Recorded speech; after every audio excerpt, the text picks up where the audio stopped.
ایک جگہ تے دو دوست بیٹھے ہیں، انہاں کول ایک لڑکا ہوندا وا السلام علیکم، مولوی صاحب کہندے نے وعلیکم السلام، تے بھائی عمران نوں کہندے نے کہ اس بندے نوں 10 نیکیاں ملیاں نے۔ کچھ دیر بعد ایک دوسرا دوست آندا ہے، وہ آدا السلام علیکم ورحمۃ اللہ، مولوی صاحب جواب دیندے نے تے بھائی عمران نوں کہندے نے کہ بھائی عمران اس بندے نوں 20 نیکیاں ملیاں نے۔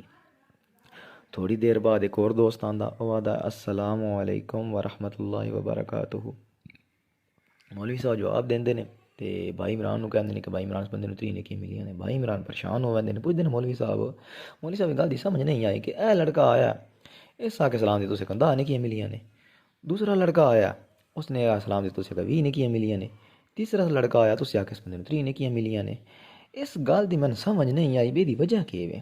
مولوی صاحب سمجھاندے نے کہ بھائی جان ایک وجہ اے دی اے ہے کہ ایک دڑ اللہ تعالیٰ دے نبی بیٹھے ہیں تے ایک صحابی آیا جس طرح بھائی ہونی آ کے آئے نے، وہ آدھے السلام علیکم تے اللہ تعالیٰ دے نبی آدھے وعلیکم السلام تے آدھے اس بندے نوں 10 نیکیاں ملیاں نے۔ دوسرا صحابی آندا وہ آدھا السلام علیکم ورحمۃ اللہ، یعنی کہ ورحمۃ اللہ دا اضافہ کرنا تے اللہ تعالیٰ دے نبی آ کے 20 نیکیاں ملیاں نے۔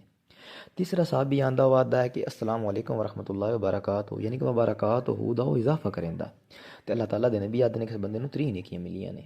ایدی وجہ اے آئی تے سلام کرنا چاہیے۔ سلام حدیث مبارک کے چاہندا ہے کہ اللہ تعالیٰ دے نبی فرمایا کہ چھوٹے وڈے نوں سلام کرے تے جیڑی تھوڑی جماعت ہے زیادہ نوں سلام کرے تے اس تو بعد جڑا گزرن والا او بیٹھے ہوئے نوں سلام کرے۔ سلام کرنا چاہیے۔ سلام دا یہ کرن دا فائدہ یہ ہے کہ بندے دے یعنی کہ نہ غرور ختم ہوندا ہے، اس تو بعد ایک محبت ودھاون دا ذریعہ ہے۔